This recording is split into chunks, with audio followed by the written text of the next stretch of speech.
بسم اللہ الرحمن الرحیم۔ السلام علیکم ورحمۃ اللہ وبرکاتہ۔ ناظرین اکرام، آج کے ٹاپک میں بات کریں گے قیصری کا مول اور صحابہ کا میرا کول کارنامہ۔ حضرت عمر رضی اللہ عنہ کے دور خلافت میں حضرات صحابہ نے محمد صلی اللہ علیہ وسلم کی عظیم و شان پیش گوئی کے مطابق شاہ ایران قیصری کے مول کی اینٹ سے اینٹ بجا دی، اور نیتے ہونے کے باوجود اپنی ایمانی قوت اور توکل علی اللہ و اعتماد علی اللہ کے برکت سے حیرت انگیز ریکارڈ قائم کر دیا۔ یہ مول اس عظیم حکومت کا بنایا ہوا تھا جس کے جاہ و جلال سے کبھی روم کے مولات لرزا کرتے تھے، مگر صحابہ کرام نے اس طاقت کے غرور کو خاک میں ملا دیا۔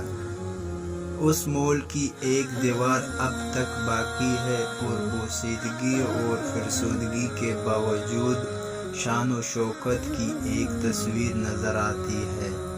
اور اس قدر مضبوط اور مستحکم ہے کہ حضرات صحابہ کے دور میں جہاں آج کل کی طرح محیر القول ایجادات موجود نہیں تھے، اس مول کا توڑا جانا ناممکن نظر آتا ہے، مگر صحابہ کرام کے جذبہ ایمانی نے اس پیکر سطوت عمارات اور مول کو خاطر میں نہ لیا۔ خلیفہ منصور نے اپنے دور خلافت میں چاہا کہ قیصری کا مول اور اس موجودہ دیوار کو توڑا کر اس کے ملبے سے حاصل ہونے والی رقم سے انتفاع کیا جائے، تو اس نے مشورہ کیا اور سبھی مشیروں نے بادشاہ کی حامی بھلی، مگر ایک ایرانی مشیر نے کہا کہ آپ اس دیوار کو ہرگز نہ توڑوائیں، کیونکہ بعد کے لوگ جب دیکھیں گے کہ صحابہ نے ظاہری ضعف و کمزوری کے باوجود اور اس ایوان کے بادشاہ کے جلال و جبروت کے باوجود اس کو مقہور اور مغلوب کر دیا، تو ان کو کوئی شک نہ ہوگا کہ یہ سب اللہ کے حکم سے ہوا ہے، اور اللہ ہی کی ان کے ساتھ تائید و نصرت رہی۔ مگر بادشاہ کی سمجھ میں اس کی بات نہیں آئی اور اس نے اس دیوار کو توڑنے پر مزدور لگائے،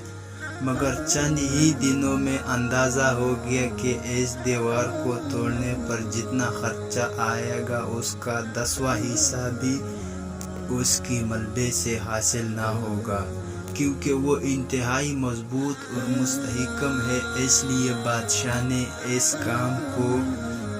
رکوانے کا ارادہ کیا، مگر کام کو رکوانے سے پہلے اس نے اپنی اسی ایرانی مشیر کو پھر بلایا اور صورتحال کو رکھ کر مشورہ لیا، تو مشیر نے کہا کہ آپ اس کام کو ہرگز نہ رکوائیں، اور کہا کہ میں نے پہلے جو مشورہ دیا تھا کہ آپ اس دیوار کو نہ توڑوائیں، اس کی وجہ یہ تھی کہ اس دیوار کے باقی رہنے سے صحابہ کرام کی ایمانی قوت و طاقت کا اندازہ بعد میں آنے والوں کو ہوگا کہ ایسے مضبوط مول کی چند صحابہ کرام نے کس طرح توڑوا ہوگا۔ اور اب میں جو مشورہ دے رہا ہوں کہ آپ اس کام کو نہ رکوائیں،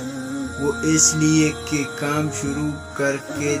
رکوا دینے سے بعد میں آنے والے لوگ کہیں گے کہ ایرانیوں نے ایسا مضبوط مول بنایا تھا کہ اس کی دیوار کا ایک حصہ توڑنا بھی اسلامی حکومت کے بس میں نہیں تھا۔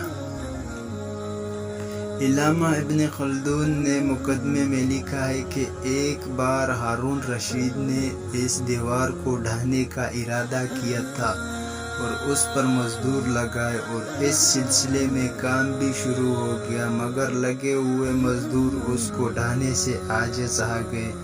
ابن خلدون فرماتے ہیں کہ غور کیجئے کہ وہ حکومت کس قدر طاقتور ہوگی جس نے ایسی عمارات